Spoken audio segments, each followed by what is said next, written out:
presented by Maithili Gaurav. बोला बोला बाबा बैद्यनाथ की।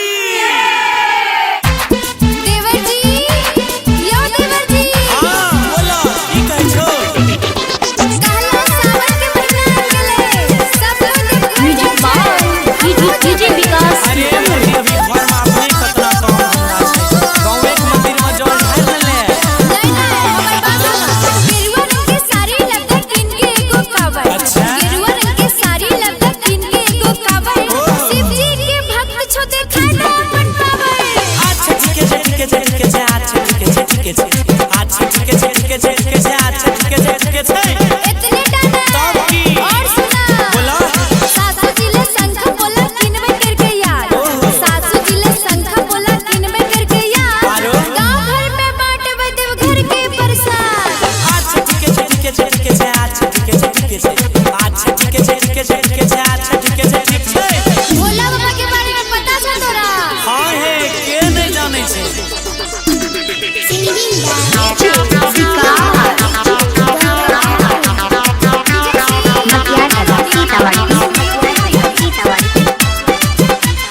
बोल बम के नारा देबे मिल जते फल। जय हो। बोल बम के नारा देबे मिल जते फल। अगला साल देव घर हम जाइबे पैदल। अच्छा ठीक है ठीक है ठीक है अच्छा ठीक है ठीक है काम धंधा खत्म करे दे तब बतबै छियै। अरे भौजी यहीं से जे मांगे छ मांग न ले बाबा के सगरे के होय छै। अच्छा रुको जुगाड़ लगबै छियै।